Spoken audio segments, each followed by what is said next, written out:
유독 참 인상적이었다, 참 좋았다, 특별한 것이었다 생각나는 선물이 있다면 어떤 것입니까?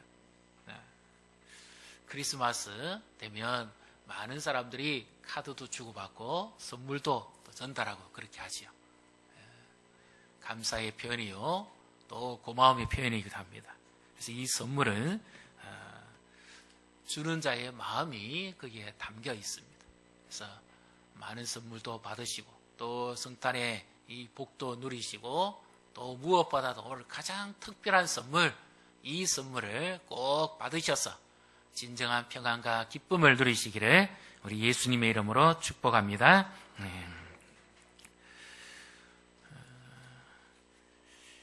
동방 박사들의 선물이라고 하는 원제가 있는데요. 이거는 미국의 뉴욕에 사는 한 가난한 부부의 이야기입니다.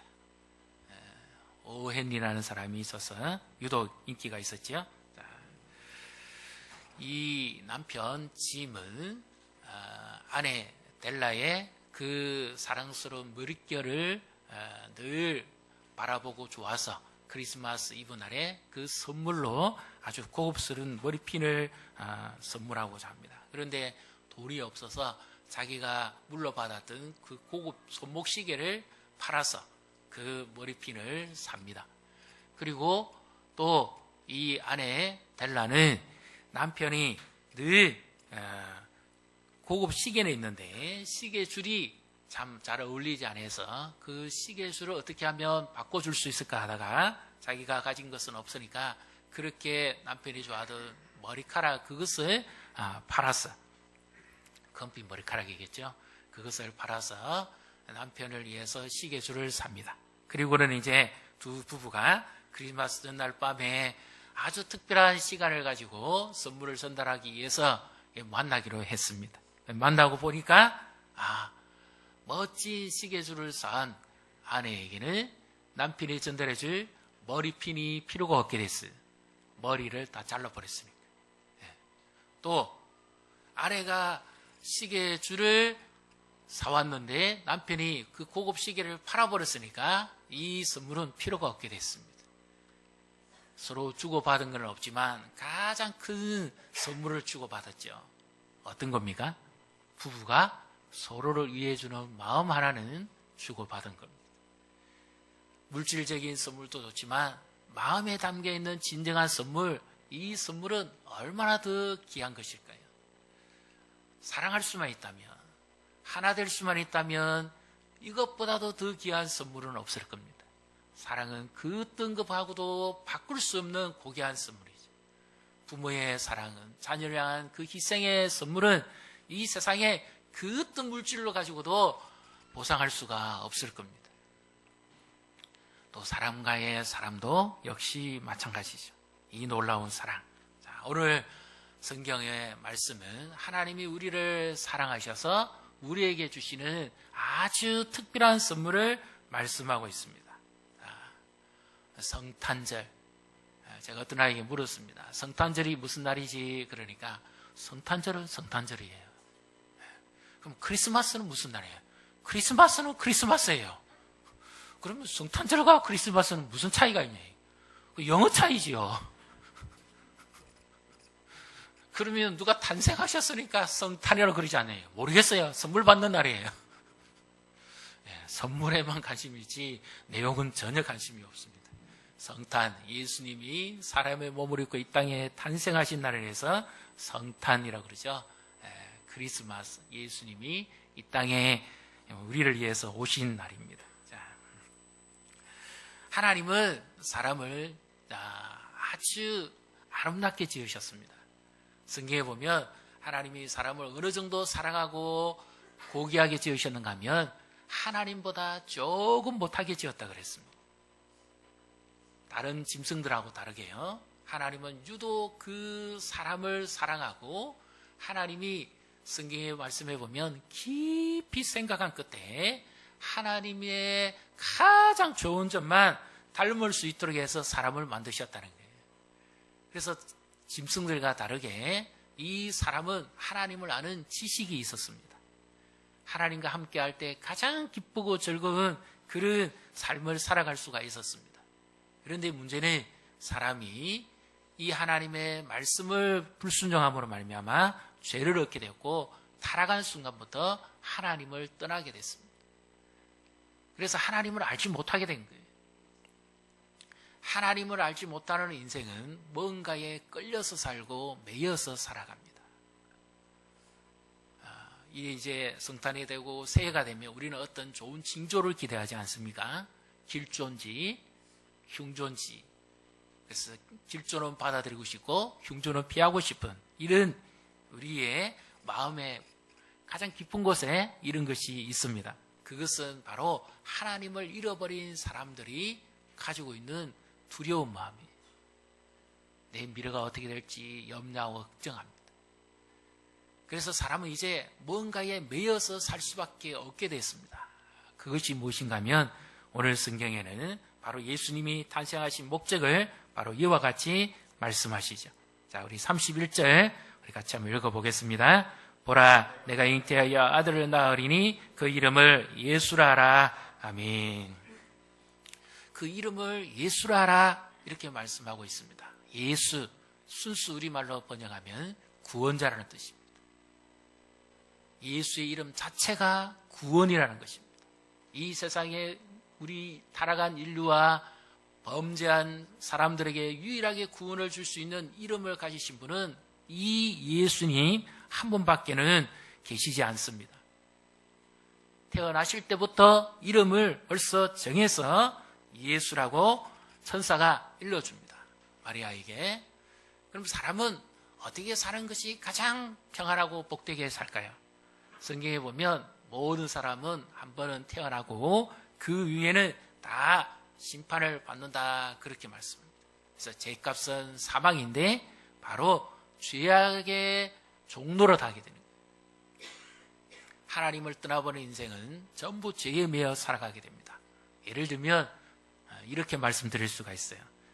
한 가정에 부모 밑에 자라난 두 남매가 있습니다. 그런데 이 둘째 아들이 어느 날 실수로 그 가정의 아빠가 제일 소중히 여기는 물건을 하나 깨뜨리고 말았어요. 그러니까 이제 두려운 마음이 드는 거예요. 근데 해필이면 공교롭게도 이것을 그 누나가 봤습니다. 그래서 아빠가 이제 초인종을 눌리면서 아빠다. 그러니까 이 아이의 마음은 막 어쩔 바를 모르는 거죠. 두려워서. 그런데 이 아이가 유독 신경 써야 될 대상이 있습니다. 아빠가 아니라 누구일까요? 예, 누나입니다. 누나가 아빠 이 말만 하면 경기가 일어나는 거예요. 예, 마음이 콩닥콩닥하면서 어쩔 바를 모릅니다. 그래서 이 누나를 어떻게 해야 되죠? 누나를 꼬셔야 됩니다. 어떻게 선물을 주고 뇌물을 주고 절대 아빠한테 이야기하면 안 된다 약속을 받아야 되죠. 그래서 누나가 좋은 거 다 받아먹고는 그래 놓고 조금만 자기 마음에 안 들면 아빠 이렇게 하는 거죠. 예, 그러면 꼼짝없이 매여 삽니다. 그러다가 도무지 안 돼서 이제 이 아들이 어쩔 수 없이 아빠한테 자기의 잘못을 고백합니다. 아빠 사실은 제가 아빠가 가장 소중히 여기는 물건을 그냥 깨뜨리고 말았습니다. 아빠가 어떻게 했을까요? 그 마음을 벌써 다 알고 있었죠.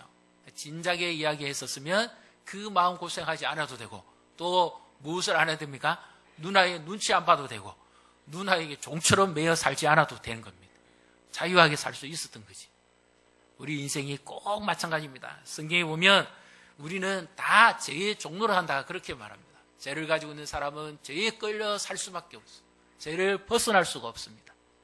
그래서 죄의 영향력 아래에 놓여있기 때문에 우리는 죄인입니다. 이것을 어거스틴이라는 사람이 아주 유명한 말을 했습니다. 이 어거스틴은 기독교의 실제적인 인물이고 한때는 세상에서 가장 풍류를 즐겼던 대표적인 사람입니다.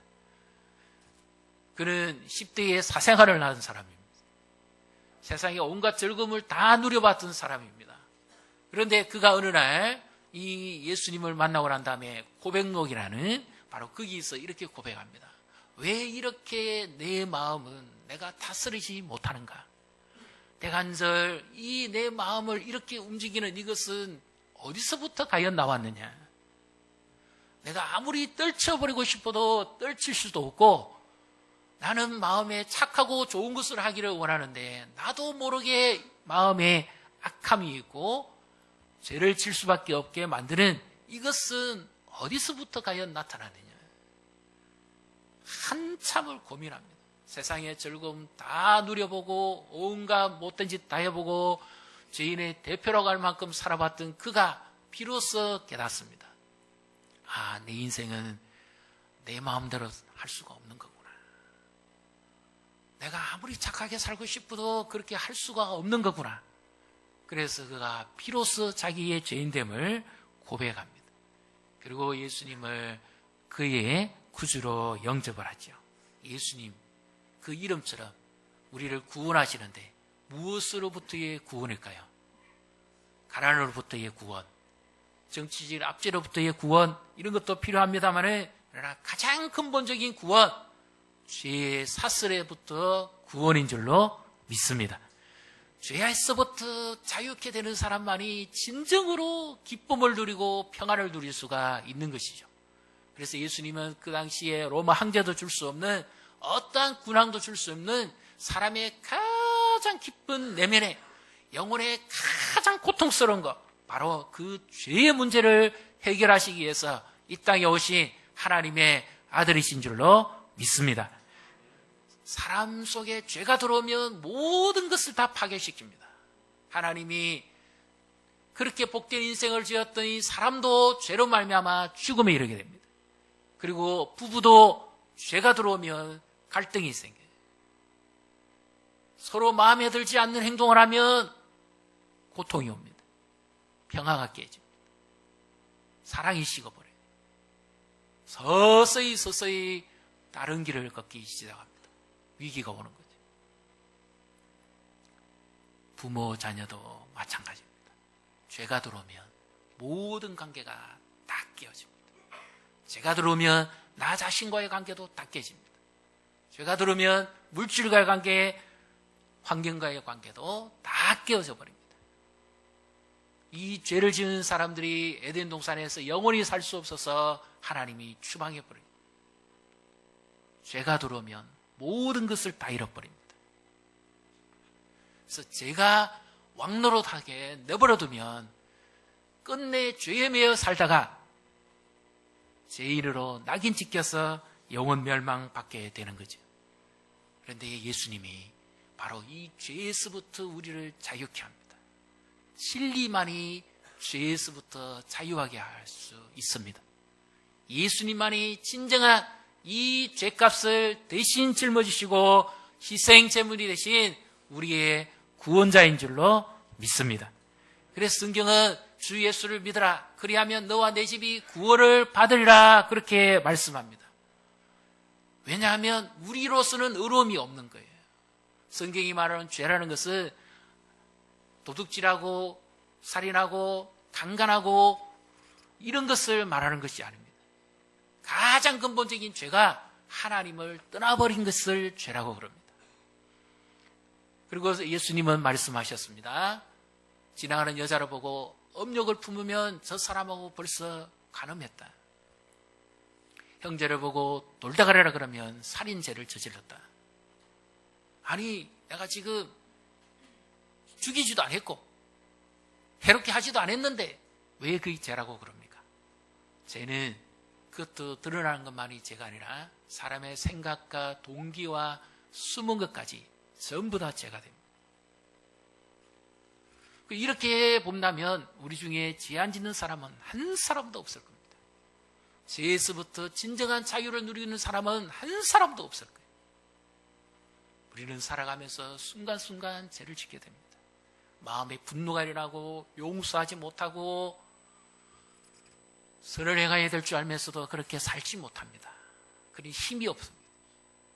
이렇게 하루에 3번씩만 죄를 지어도 1년이면 1000번이 넘습니다.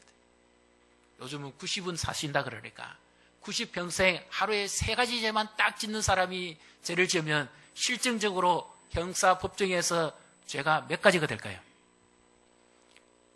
최소한 9만 가지 이상이 나옵니다. 9만 가지 이상의 죄를 지은 사람이 나는 죄 없다고 할 사람이 있을까요? 세상 법정에서도 죄가 성립이 되는데 하나님 앞에서 나는 그런 죄인은 아닙니다. 나는 살아왔지만 지옥 갈 정도의 죄를 짓지는 않았습니다. 할 사람이 누가 있을까요? 아무도 없습니다.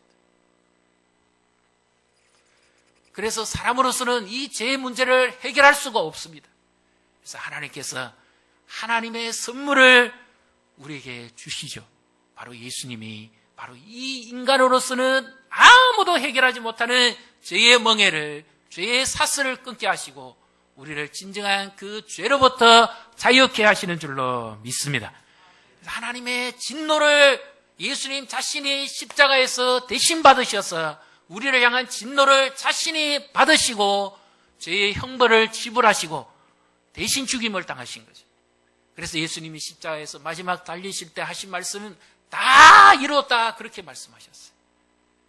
죄인을 향한 하나님의 진노가 그치는 것이 다 이루어졌고 하나님의 형상의 회복대로 영생을 얻을 수 있도록 해주신 것이 다 이루어졌고 하나님의 사랑을 지속적으로 받을 수 있도록 한 것이 다 이루어졌다는 말씀입니다. 그래서 우리가 이 예수님, 우리와 함께 하시기 위해서 오신 이 예수님을 우리의 마음으로 믿고 구주로 영접하면 우리는 구원을 얻는 줄로 믿습니다. 오늘 이 자리에 오신 분, 또 예전에 믿다가 낙심하셨거나 다시 오신 분, 모든 분들 다 똑같습니다. 하나님은 여전히 우리를 사랑하시고 변치 아니하십니다. 우리를 향한 더 나은 계획을 가지고 계신데 바로 이 크리스마스의 선물, 예수님을 우리에 대한 구원자로 보내주신 이 예수님을 꼭 만나시기를 예수님의 이름으로 축복합니다. 하나님께서 이 예수님을 성경에 보면 요한복음 3장 16절에 하나님이 세상은 바로 나를 말합니다. 이 세상을 살아가는 나 한 사람 한 사람을 말합니다. 자기 이름을 한번 불러보시면 하나님이 이 세상을 대신에 자기 이름을 놓고 말씀하시는 거 보면 이처럼 사랑하셨어. 하나님이 나를 이만큼 사랑하셨는데 어느 정도냐? 독생자를 주셨다. 하나밖에 없는 외아들을 주셨다는 게 그만큼 사랑하신다는 거죠. 그래서 이는 그를 믿는 자마다, 이 예수님을 믿는 자마다 영원히 멸망하지 않고 영생을 얻게 하게 하시기 위함이라고 말씀합니다. 하나님이 아들을 주셨다는 것은 하나님 자신을 주셨다는 겁니다. 세상에 어느 부모가 그 아들을 남을 대신해서 희생당하도록 줄 부모가 어디 있습니까? 아무도 그런 사람 없을 거예요. 차라리 내가 대신 고통받아야 되면 내가 받아야 되고 아파야 되면 내가 대신 아프고 싶은 것이 부모의 마음이지, 아무 잘못도 없는 하나밖에 없는 아들을 다른 죄인들을 대신해서 희생제물로 줄 부모는 이 세상에 아무도 없습니다. 하나님 아버지가 바로 이 하나밖에 없는 외아들을, 예수님을 희생제물로 주시고 십자가에서 죽게 하시는 거죠. 이 아들을 주셨다는 것은 아버지 자신을 주셨다는 거 아닙니까? 하나님이 우리를 얼마만큼 사랑하시기에, 이만큼 사랑하시기에 나를 차마 죽음의 길로 가는 것을 보지 못하시고 사랑하시기에 그 예수님을 주심으로 구원을 얻게 하신 거죠. 그래서 오늘 우리가 성탄에 가장 기대하고 받아야 될 선물은 바로 이 예수님의 선물입니다. 그리고 우리 믿고 있는 우리도 마찬가지입니다. 크리스마스는 어떠한 날이 아닙니다. 절기가 아니에요. 이 예수님을 믿고 살아가는 우리에게는 영생으로 이르는 영원한 복된 길이 준비되어 있는 것이죠. 그래서 다시 오실 예수님, 이제 이 세상을 완전히 심판하실 그 예수님을 맞이하는 바로 그와 같은 성탄의 은총이 우리 가운데 함께 하시기를 예수님의 이름으로 축복합니다. 그래서 진정한 우리 마음의 평안은 예수님이 내 안에 오시는 겁니다. 우리 모든 죄를 용서받는, 그때 진정한 우리에게 기쁨과 평화가 임하는 것입니다. 그래서 마가복음 10장 45절에 보면 인자가 온 것은 섬김을 받으려 함이 아니라 도리어 섬기려 하고 자기 목숨을 많은 사람의 대속물로 주고자 합니다. 그래서 이 예수님을 꼭 만나는 것이 진정한 성탄입니다. 우리 옆에 보시고 축복하십시다. 메리 크리스마스. 예. 메리 크리스마스. 이 말 우리가 인사로 쓰십니다만 실제로는 예수님을 꼭 만나십시오 하는 뜻입니다. 예수님을 만나야 평화가 있고, 예수님을 만나야 기쁨이 있고, 예수님을 만나야 영생이 있습니다. 교회만 오셔서 가지 마시고, 아내의 손에 끌려오셨다면 그냥 예배당에 앉아만 계시지 마시고, 오늘 이 예수님을 나의 구주로 영접하시기를 축복합니다. 그래서 이 예수님, 나를 위해서 오신 예수님, 이 예수님을 만나시고 인생이 새롭게 되고 모든 삶이 복되게 되시기를 우리 예수님 이름으로 축복합니다. 네. 연이어서 이제 특별 순서가 있습니다. 네.